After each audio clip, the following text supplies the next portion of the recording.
I have Sheriff Al from Hernando County. He has agreed to come out and look at this thing before we really get rolling on it, which ironically is kind of late in the game, if I'm honest with you, because we need to have it in Oshkosh in 1 month, which is just kind of nuts. But he has agreed to graciously come out and tell us just how bad of an idea this was, and if it's even remotely possible to legally drive it on the road. Al, thank you so much for coming out. It's my pleasure, Jimmy. I'm excited to see the Elvis jet. You know, I'm a little bit of an aviation nut myself, so it's going to be cool to take a look at. And maybe I can give you a little information about what you should and shouldn't do to try to get it roadworthy, and we'll keep our fingers crossed. Yeah, so now he was mentioning earlier, before the camera was running, so you looked into this a little bit. Yeah, I did. What'd you find? Well, I found out, you know, this is going to be really a state issue more so than a county issue. I know that from working from the state for about 10 years early in my law enforcement career, they're very bureaucratic, and their answer usually, I know it's hard to believe, but and their answer, typically their first answer is going to be no.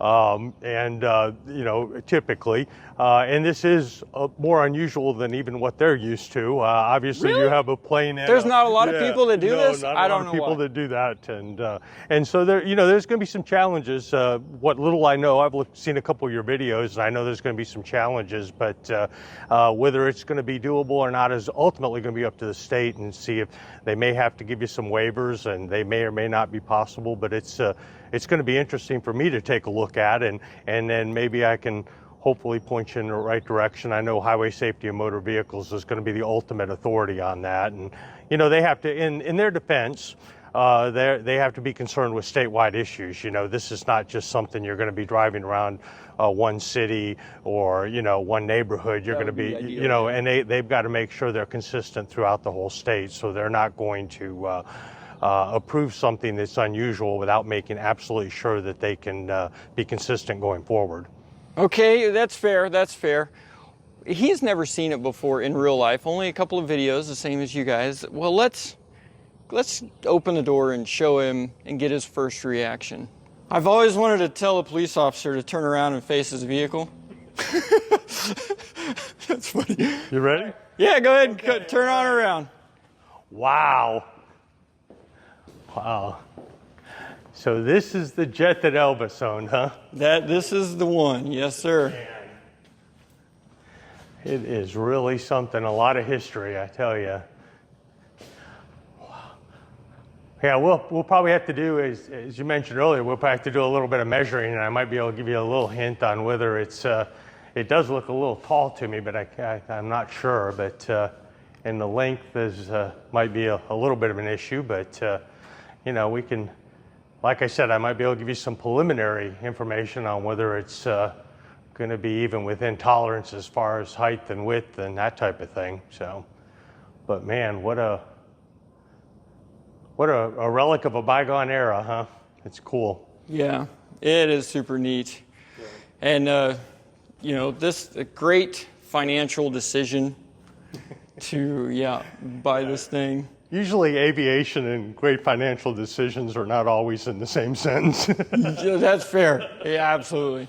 What do they say about aviation? It's a hole in the sky you throw money into? Yeah, like a boat that you throw. Yep. Yeah, it is. There's nothing cheap when it comes to airplanes, that's for sure. But wow, you've done a lot of work so far. A lot of work.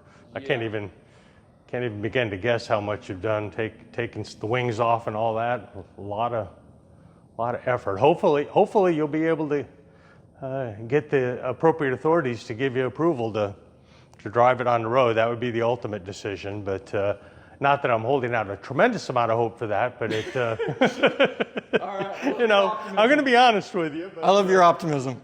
But cool stuff. Very neat. Well, you want to do some measuring? Yeah. All right. Yeah, I got a tape measure right here for you. What are we measuring first? Well, I thought I'd measure the height just for fun, just to see, because I think standard is no more than 13.5 feet, I think. So it would be interesting to see if it's where it is. I don't want to guess, but and that's probably the highest point right there, right? Yep.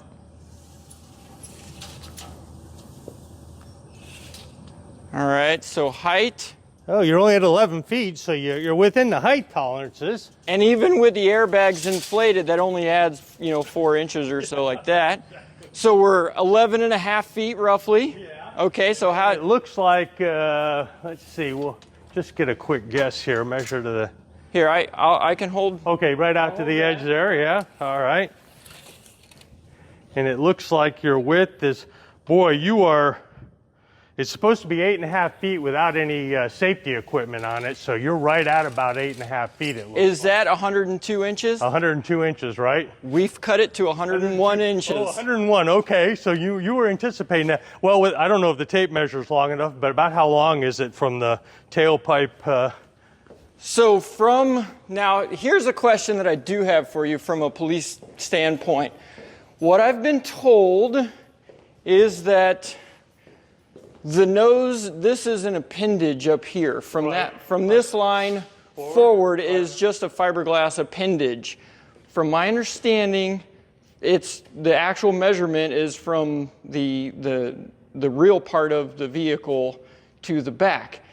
With everything, including the nose and everything added up, it's 42 feet long. Oh, okay. I think you're still with the nose. With the nose I think you're okay because I want to say my research it was 50 feet is the maximum for a single unit, but don't hold me to that. So I think you may be okay even if you include the nose. Okay. Well, it was because of the protruding in front of the bumper. Yeah. It was something about you can't have something going in front of the crash bumper thing. That may be an issue. I'd have It's an to check on appendage. that. Yeah. Okay.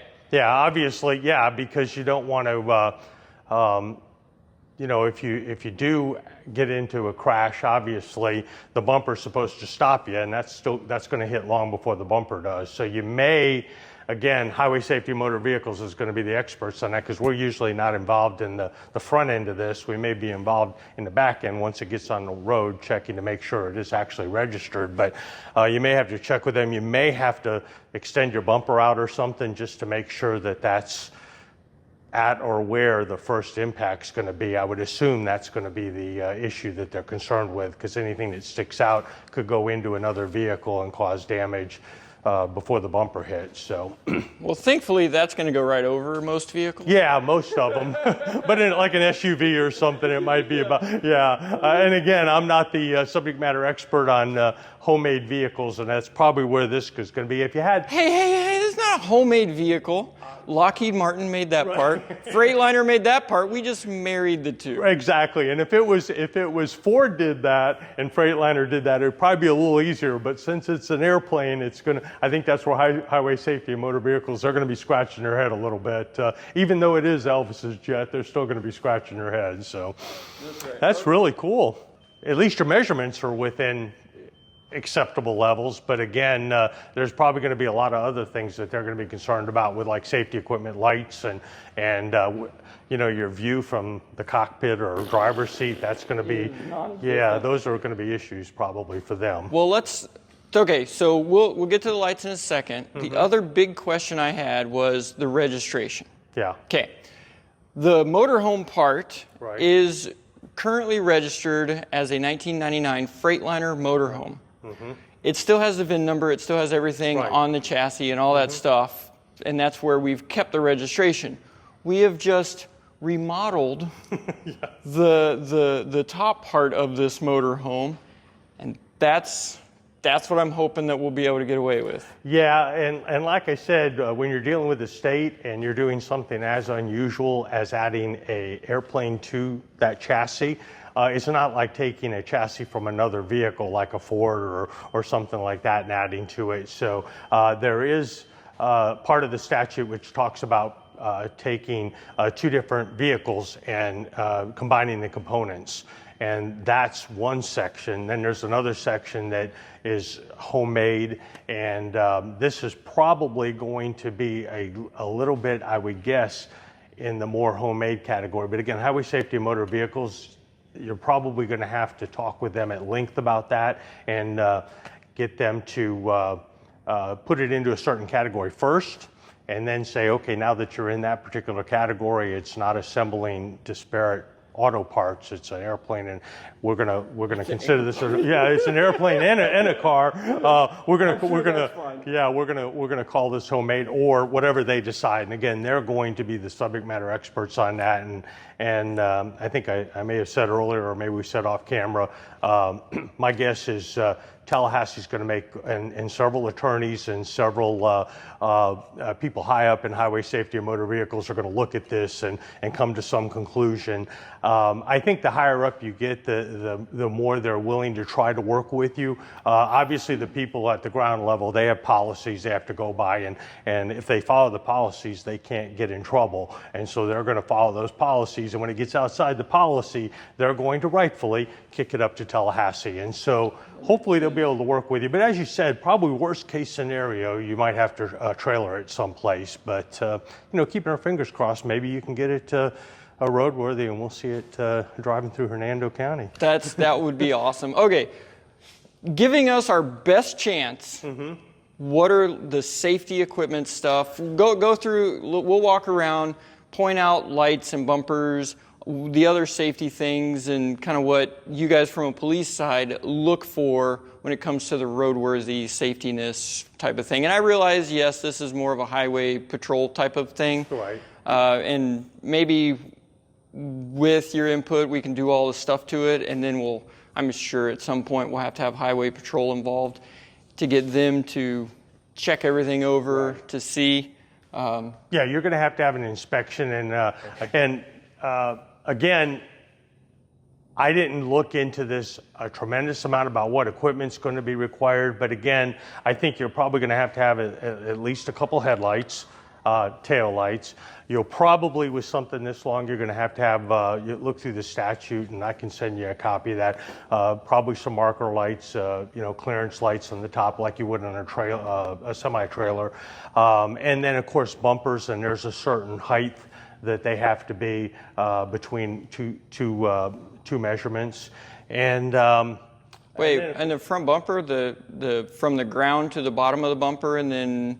Well, I think there's a variation. You can have it, like between 2 feet and 3 feet or whatever. I don't remember what the numbers are, but there is obviously, because every car is a little bit different, but there's a certain level. Like you'll see on semi-trailers, the bumper is deliberately made low. Oh, so they don't go and go under. Yeah, so you can't get underneath it. So that's what you have. And of course, fortunately for you, this chassis is probably already going to be, I would hope, legal or close to legal with the height of the bumpers. Now, like I said, you may have to extend it forward, highway safety and motor vehicles, because this is a little bit unusual. But I think just your typical safety equipment, and of course, obviously you also have internal stuff that needs to work. You need to make sure your brakes work and all that. And I'm not sure if they would check that, but obviously to get it on the street, you have to have functioning brakes and make sure you're steering. And like I said, there may be mirrors that you may need. This is going to be really unusual when it comes to mirrors, so I'm not sure what they're going to require or not require. So cameras count as mirrors? I think that's going to be a question for highway safety and motor vehicles. I think that might be something that might allow you to get around that necessity. But they would actually consider? The problem is mirrors are pretty foolproof. Cameras may or may not work. That's what I was like, yeah. Why would they allow cameras? Yeah, I mean, they certainly help. And, every vehicle has different views. Some vehicles it's a little harder to see behind you, obviously in a semi, but they have those big mirrors for that purpose. And you may be able to add some sort of mirrors to this, but your view obviously is much more limited than it would be. Speaking of that, do you want to go inside and see Absolutely, just how terrible the view is? Okay, I would love to. From what you've seen so far, give me what are the chances? Well, as I said, give it to me straight. Give it to you straight. It's much like when you buy an airplane and you have people looking at it and giving you both the dollar figures as well as the practicality of doing it. This is a polite way of saying there's not a snowball's chance. Well, I'm not going to say that. I'm not going to speak for Tallahassee Highway Safety and Motor Vehicles. I know that it is not going to be an easy yes. That I can tell you that for sure. Everything other than that is going going to be a little bit of a coin toss. You're going to have some challenges, at least initially, your dimensions, because after watching the videos, I really didn't do any research on how big this plane was. I kind of was worried it might be too long or too high or too wide. It sounds like you might at least be within the dimensional framework of that, which that's always a positive thing. But again, there's some things that are going to be very difficult for you to fix, like the view from the cockpit and those types of things, and I'm not sure whether they're going to allow you to use those cameras or mirrors to compensate for that. Again, it is a very unusual thing, and that's why you don't see a lot of them on the road, because I can't believe they didn't think of this before. Yeah. But again, you know, I know that you have a stick-to-itiveness when it comes to trying to get things done until it's absolutely not possible, like it was going to be impossible to get this airworthy. So I think if you do a little bit of work, there's at least always a chance. And like I think for these 1 in 1,000. Yeah, maybe 1 in 1,000. Maybe not even quite that good, but so you're somewhere between 1 in 1,000 and 1 in 1,000,000 maybe is probably. So you're telling me there's a chance? All right. There's always a chance, you know. I read you. Nothing's impossible, but and you know, it may take, you know, maybe even significant modifications. I mean, I'm thinking really outside the box. The whole thing is a giant modification. But I'm talking about, you know, putting some sort, if their concern is your view from the cockpit, you know, you might be able to put some sort of bubble on top as long as you still stay, and then drive from up there where you can see around. Again, that would be awesome.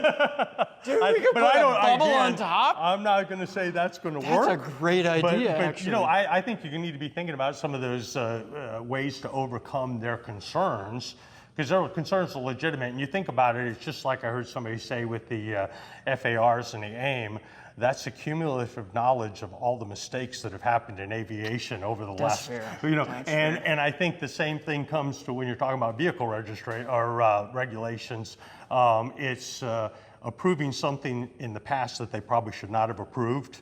Well, we need to find that person that approved those things and then go to that person. Well, they're probably not there anymore for good reason. But yeah. So if you're at the Highway State Patrol and you're not happy with your job and you'd like to go out in a way classic way, get a hold of Jimmy's World, therealjimmysworld@gmail.com. We'd be happy to have you down. Without further ado, you want to go inside? Yes, absolutely. All right, I want let's to go go inside. Yep. All right, come on in. All right. There's even a little jump seat here, huh? Oh, yeah. Oh, wow. Here, go ahead and take a seat. Oh, boy, See with if my you gun belt on, I don't know if I'm going to be able to. This is going to be fun here. It's kind of like you getting into some of those planes at that hangar in Texas, right? Yeah, I'm just trying to see how flexible you are, really, is what it is. For a 60-year-old guy, not too bad, I guess. Yeah, this is certainly, if you look at it from the perspective of being on the road and being a vehicle, it's very limited in the views that you're going to have. It's even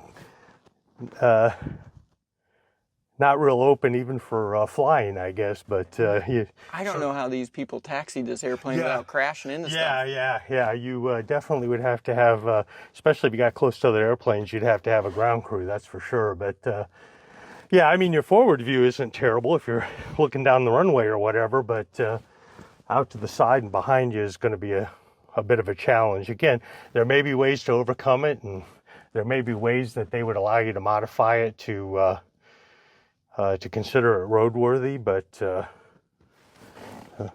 you like that? Yeah, cool. So this is actually hooked up to the steering, huh? Yep. Wow. Isn't that awesome? That is really cool. You did a little bit of work on that. Look at there are temporary. Oh, you actually. Oh, is this actually working now? Oh yeah. All that stuff works. Wow. So what we're going to do is we're going to place it behind this panel so that the holes line up with all the different gauges, so it kind of looks like instrument panel type of thing. Yeah. That's going to be again a lot of work, but it's going to be really cool once you get it done.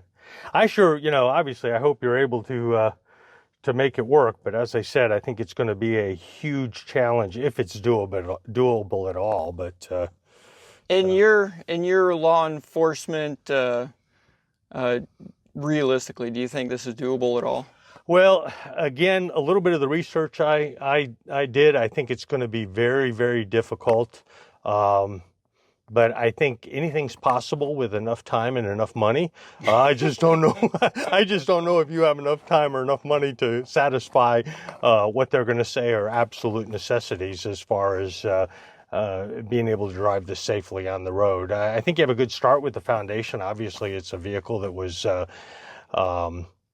roadworthy at one time, and you added to it. I think obviously the changes the airplane made to the frame are going to be the thing that they're going to be shaking their head about, that this is going to make it difficult to approve. But that being said, they may say, if you're able to put some sort of external way to drive it, so you can see if they're, as an example, like a boat on top. Yeah, or like a turret on top or so. I don't know. Again, that is not an official. That's just a guess. But I'm thinking if their concern is visibility, that might be one way to overcome that. And again, that would be.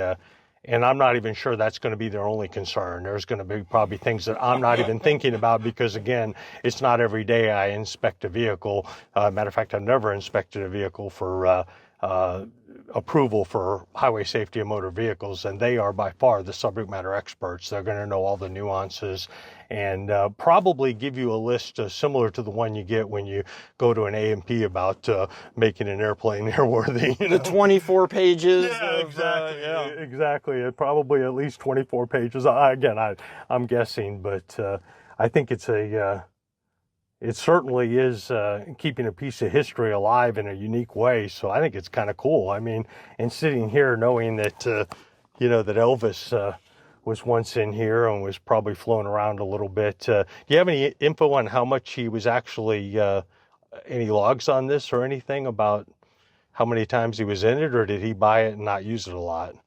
I do, and we can come to that in just a second. No, okay, yeah. All right, no problem. So while we're still here in the cockpit, okay, what is our use of the original yoke? Do you think that will be a legal use for a steering wheel? That's going to be a good question. I think my guess is probably going to depend on how far you have to steer it to lock it, and they may have a little bit of an issue with it because it's going to be very difficult. In a plane you're only doing 45 or 90 degrees, whereas in a vehicle you may turn it a couple revolutions, and I think that may be a concern for them. I didn't even think about that, and that's one of those things that they're going to look at and say, oh, because you're going to have to turn this more than 90 degrees, we need a steering wheel.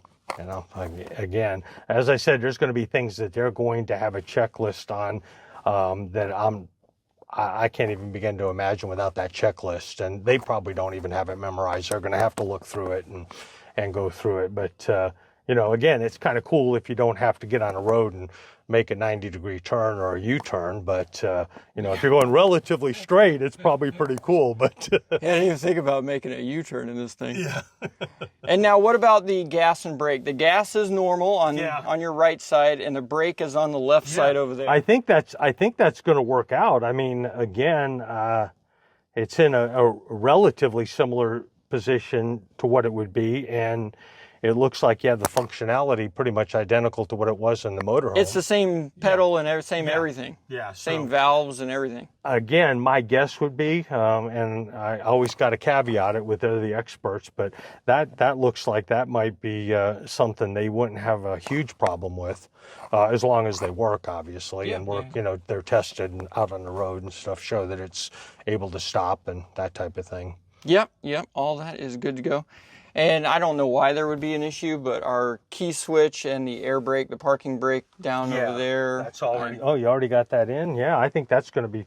Again, I don't think they're really concerned. They may be concerned with the air brake, making sure it works, or parking brake, but the key switch, as long as it's you know, functional. I don't think that's going to be. I think their main concern, obviously, is going to be anything that they perceive as being unsafe, and or putting other drivers in a position that would be unsafe. And that's why bumper issues and that type of thing come in, because you could probably get in a pretty serious accident in this, and you know, they're probably going to need seat belts. You're going to have those. Well, yeah, we got those things. Yeah, you even have shoulder straps. So my guess is those are going to be where the lap belts went. Yeah, we got.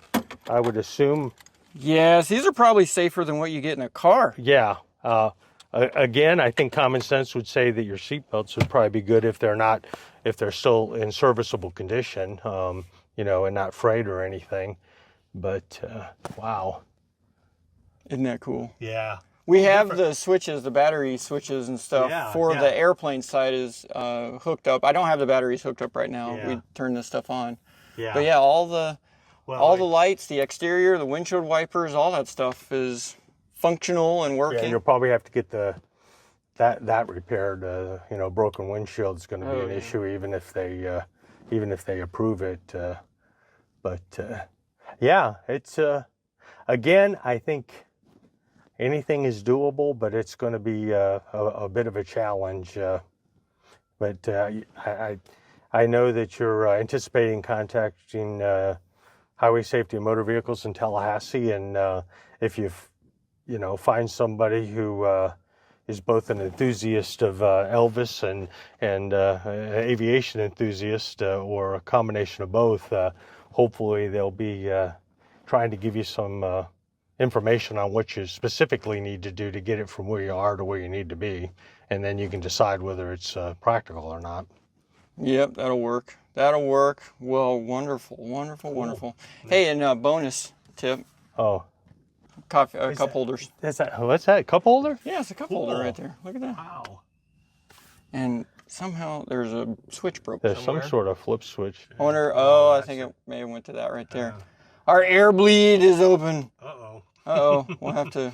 That's it. Unairworthy. As long as it's not the ejection seat, right? Yeah, that's right. It does have a parachute, though. Oh, really? Yeah. Oh, a drag chute. A drag chute on that thing. That's original. I mean, it has a drag chute? Well, yeah. I mean, of course, not now. No. I mean, originally. I didn't know that. Oh, yeah, wow. There's a little clamshell thing that opens up in the back tail, and it pops open and pulls out. Kind of like a reverse thruster almost, huh? It's not an actual chute. It's a big parachute. Oh, it is a parachute. Yes. Oh, I thought it was. No, it's held inside the tail cone, and then when you pull that, the tail cone goes boop, and then it, comes. Oh, out. It actually deploys. Wow.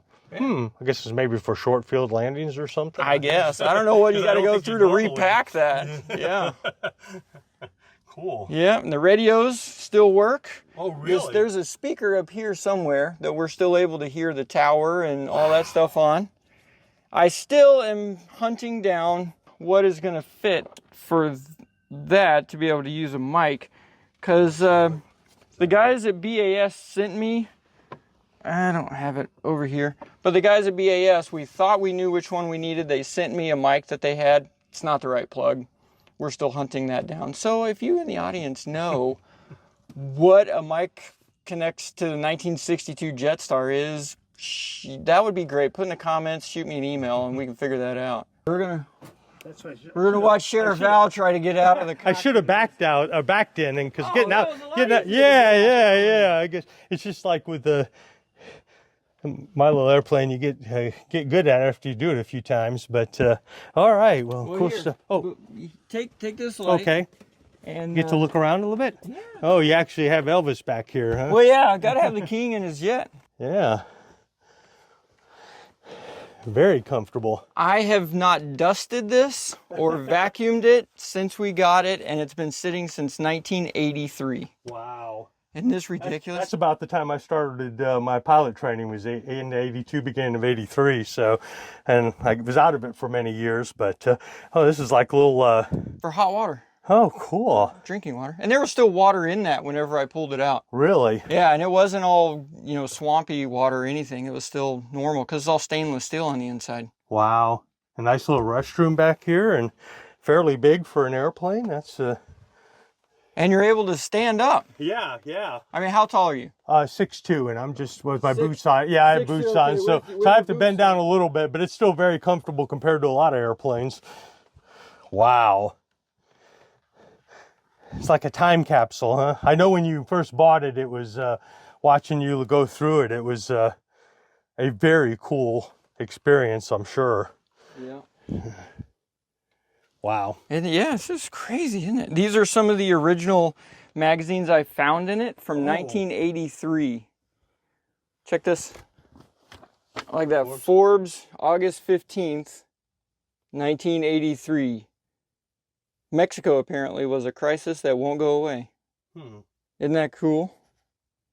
Yeah, very cool. And the TV still works. Yep. Still turns on. We got the microwave. Well, the microwave is in the back, back there. And that in the behind the mirror there, right in the bathroom. Back there, And that thing still works. It still works, huh? And the VCR is in here, which I got a VHS tape stuck in it. Oh, yeah. So we were trying to see if it worked. I remember from those days, it was pretty common to get them stuck in there. So yeah. Well, what do you think of the Elvis jet? To say it's cool is an understatement, and I can see why you bought it. I know that you probably between the time you wrote the check and now, you've probably been a lot of times you had second thoughts about it. But I think in the end, when you get it to where you want to be, whether it's roadworthy or you have to trailer it or something in between, I think you're gonna you and a lot of other people are gonna be glad you did it, because again, people are going to be able to touch and feel something that belonged to Elvis Presley, and that, as I said, was part of a bygone era. You know, when he was certainly extremely popular as a singer. So, Sheriff Al, my pleasure, and thank you for the invite. For coming out. You know, we really appreciate it, and from myself, military, and the law enforcement and first responders, you know, all those people, thank you for your service and what you guys do to serve the community. Because, hey, here in Jimmy's World, we appreciate you guys. Well, you know, and where we live in Central Florida, we're very fortunate with our leadership in Tallahassee and local leadership. We have a tremendous amount of support here in this area, and we know it's not that way everywhere. And we certainly don't take it for granted, but I have a lot of great people. They do all the hard work. You know, I guess I can take a little credit for picking good people, but I am very, very blessed with the type of people I have that really have a servant's heart. And I certainly appreciate what they do, and they get all the credit, because as I said, they're the ones that are out in the middle of the night dealing with things that makes your hair stand on end. And they do it with the utmost professionalism. So thank you for the kind words. Yeah, thank you. Well, although I do want to say to everybody out there that Florida is a terrible place. It's nothing but hurricanes and alligators. You stay away, and poisonous snakes. We have, yes, it should just stay away. Stay in New York, stay in Ohio, stay wherever you're from. Definitely don't come to Florida. It's a terrible place to be. Do you think anybody's going to buy that? I doubt they're going to buy that, because there's 1,000 people a day that are say how many people. Yeah, man, it is the secret is definitely out. Gosh, you know, I was born and raised here, but obviously my parents came here from Michigan and Chicago. And there's another transplant. I came here from Colorado. Yeah, but that was a long time ago. That was back in the 50s, the late 50s, late 50s, I guess. So yeah, but it is a great place. It really is, and it's hard to convince people otherwise. You know, our weather is good, and we'll have them visit in August. Yeah, well, that will probably change them. That's the time. Yeah, I'm. That's when I try to take my vacations and head north if I can. It's right in the middle of summer, because it does get humid and hot. But you know, it's all good. Yeah, that's fantastic. Al, Sheriff Al, thank you so much. Yep. Mm-hmm. And I guess next stop is we're going to do all of the stuff to do everything we know to make it as legal as possible. And then I do have a contact at Tallahassee, the Highway Patrol, and we've been working together, and even he is kind of saying the same thing, and he's like, look, I don't know if this is possible, but we're still moving in that direction. Yeah. Well, and I think you need to until you come to the point where you know you absolutely aren't going to be able to do it, because that's the only way to get things done. There's always hurdles. Yeah. Always hurdles, and just keep plugging away till you come to the point where you say it's just not practical or not possible. So Sheriff Al just asked about the stairs. Hold on. All right, are you ready for this? I'm ready. Okay. Move. God. Vacuum out of the way. Now what I've realized is that the motor is not quite, there's something, either the motor's not strong enough or the clutch inside or something. Yeah, something. So it needs a little love to go up, but. Oh, okay. Yeah.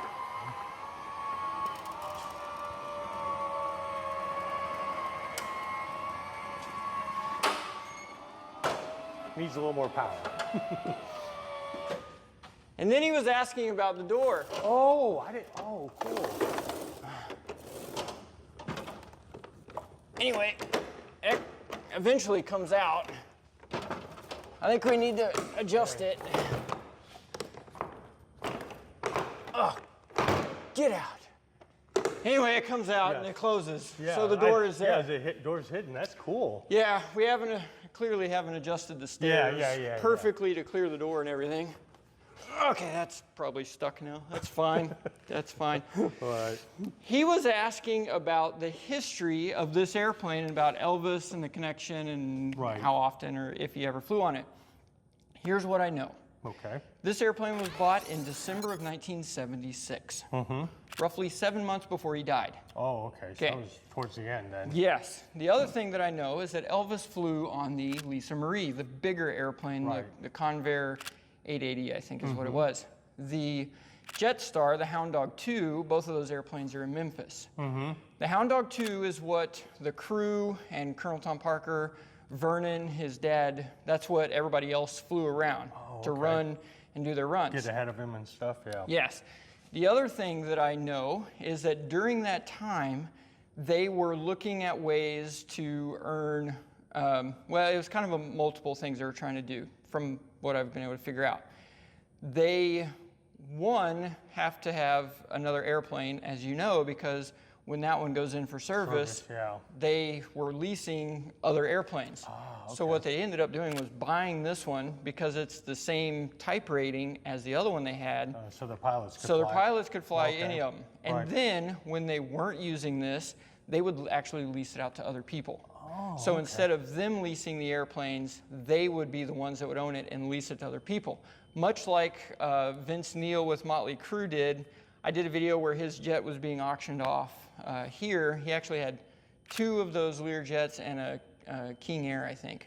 Okay. He didn't pay his taxes, so the county or somebody took them and repossessed them and sold them actually really cheap.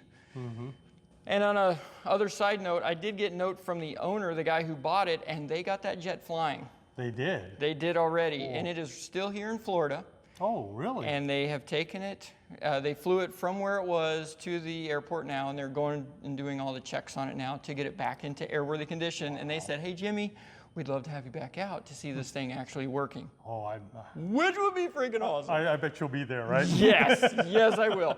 So all that to say, one other note with this is that the VCR, the TV, they call it an entertainment system, was put in during Elvis's ownership. And I think that in my mind, my airplane leasing mind, is that the guys that were advising them said, hey, if you're going to lease these out to other rock stars and other super rich people, it needs to have an entertainment system in it in order for you to stand apart from the other jets out there. So they'll lease yours over other people's.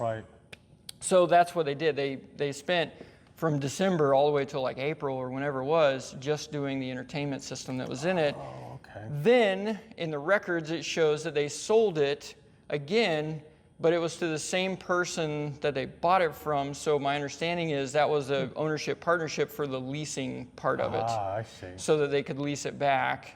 And you know, I don't know the super details, but that's from what little bit I know about airplanes and dry leases and everything else like that.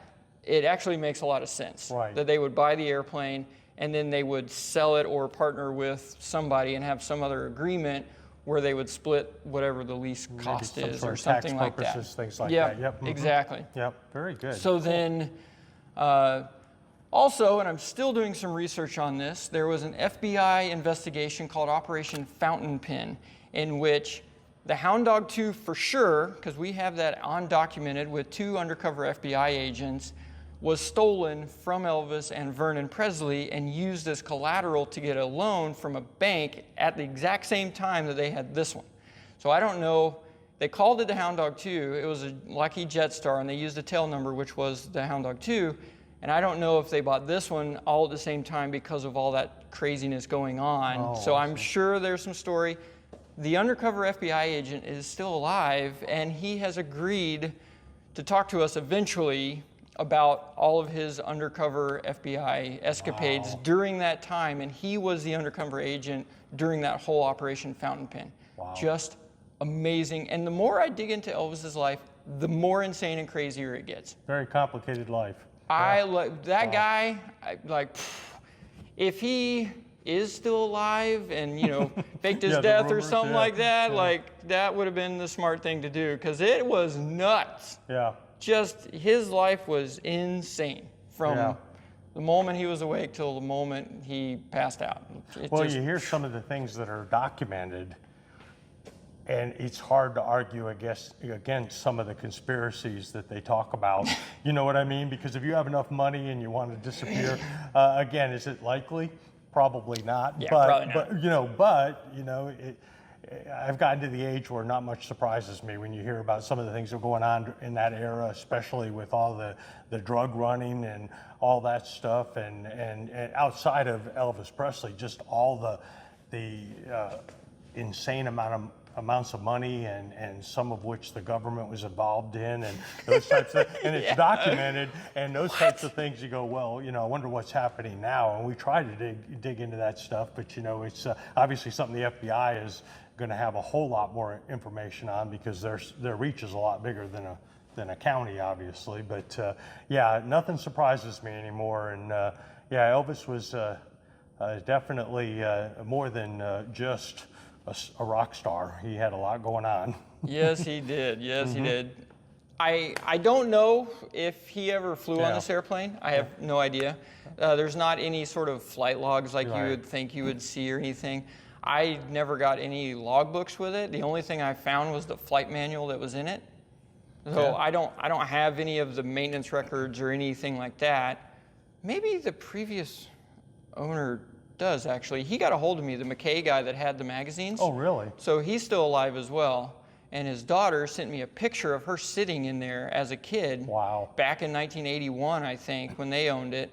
And it was all, pretty with the plates and all that kind of stuff. Well, a lot of what you're doing now is, you're documenting a lot of this stuff, and you get some of those people on tape telling you the stories. You might be able to get some information about, because again, the more you do stuff like this, the more people are going to come forward and say, hey, I have a picture with me and Elvis in the jet, and that way you get documentation. You never know what you're going to find if you keep digging and keep putting it out there. So hopefully one of your fans out there might have some specific information on this, because obviously if anybody had any documentation with Elvis, they're going to maintain it. And if it was in the plane, then that might be, maybe he gave him a ride someplace or something. So who knows? But anyways. All right, sir. Thank you again. I hear Dunkin' Donuts got some specials going. By the way, we don't call them donuts anymore. What do you call them? We call them power rings. Power rings. That's hysterical. Power rings. Oh, that's funny. We're going to end on that. That is too funny. Let's go get some power rings. Okay, we'll get some power rings. Oh my gosh, that's funny. Special announcement, I need to find a CFI to do a commercial single engine check ride and training in the Brooksville, Florida area. If you are that guy or know of somebody in that area, shoot me an email, therealjimmysworld@gmail.com. Thank you so much. Not gonna lie, I am shaking right now with nervous excitement, because today is the day we actually drive the Elvis jet on the road, because we have to take it to the shop to get all of the skirting and metal work done. And not gonna lie, I am actually kind of scared. I will say one thing, I have not seen you move this fast or be this smiley in a while. You say you look pretty excited. Yeah, it's a big day. It's a big day in Jimmy's world. I mean, not just, this is going to be on the road. On the road. Yeah. I'm debating on whether or not this video stays for internal use only or what. Well, I guess we'll find out. Yeah. Yeah. All right, let's go do a pre-flight on this thing. Let's back it out and get it done. What do you think? Let's do it. All right, Josh, take a nervous pee. Oh, I did. Okay, I'm too nervous to pee right now. Let's just hop in and fire this thing up and send it. Okay. This is such a bad idea. All right, I got the key. Stand by. Are you clear? Clear. Clear, bro.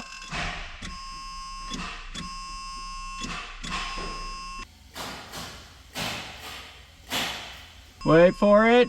Now. Nailed it. Oh.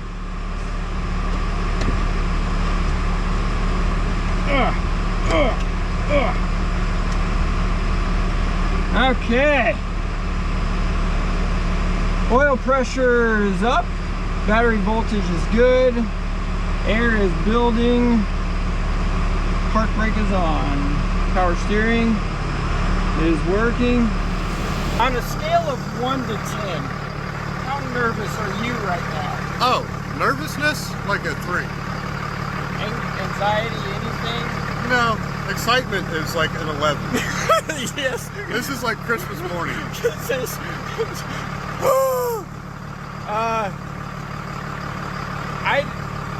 I don't even... I'm trying to think the last time I've been this nervous or anxious or excited. Like, it's all a mixture of emotion right now, and I'm not sure which one it is. Will I regret this decision? Maybe in the near term, but long term, I think it's going to go down as a freaking epic story. Oh yeah, most definitely. Okay, all right, I'm stalling long enough. Let's go. Okay, parking brake off. We have reverse. Here we go. Good?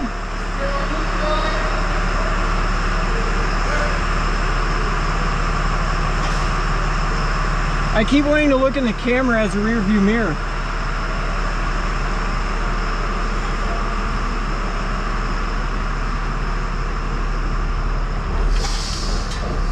Gosh, every time!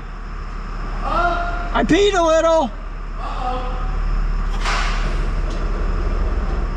What was that? That was next door. Okay. You're good.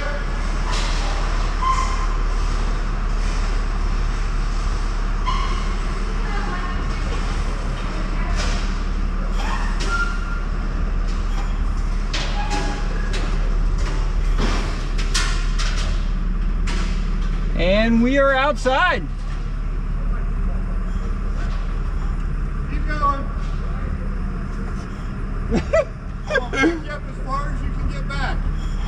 In hopes that we'll make the turn.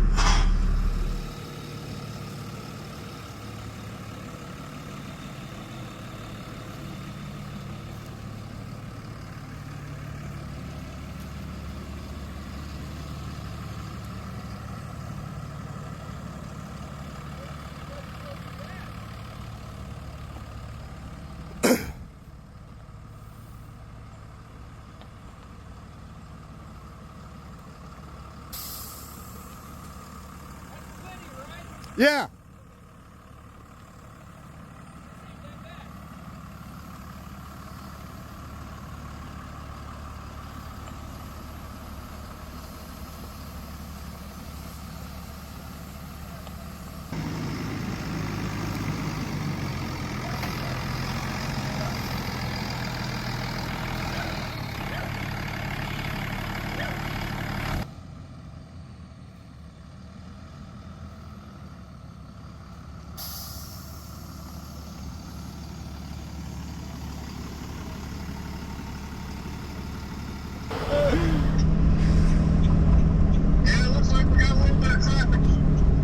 Good.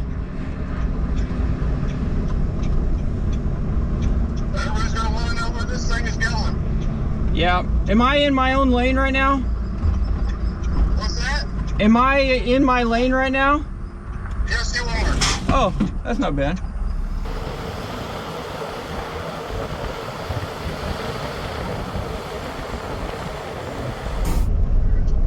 Choose your blinker ride, Roger. There goes blinker.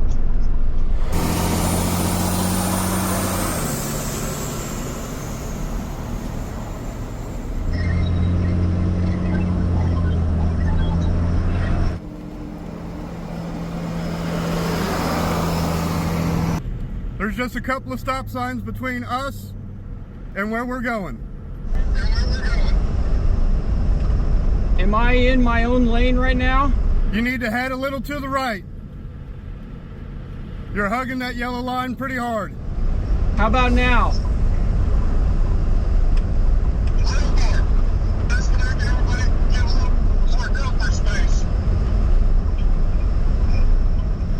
You're tracking all right now. All right. Brakes are working, steering is working. It feels solid. It looks really good going down the road. And I'm going about 35, 38 miles an hour. Is that right? Yeah, about 35, 40 mile an hour is what you're doing right now. Holy moly, boys and girls. We made it!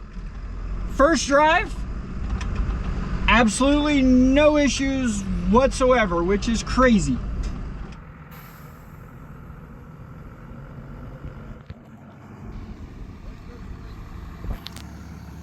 We made it! Straight to the door. Grizzly, we made it. We made it. Were you scared? Nah. I wasn't scared either. No. Next step, you guys are going to want to see what we do to cover the wheels and the RV frame and all that stuff. Personally, I think it's a fantastic idea. It's going to be great. It's going to be awesome. And then after that, we have to take care of the paint up top. We also have a great solution for that. And basically, our hope is just to get all that done before we have to head 1,000 miles north to Oshkosh. Oh, it's going to be so much fun. What could possibly go wrong? Oh, nothing now. We got it here. Yeah, that's right. That's right. It All right. drives. See you next time, boys and girls.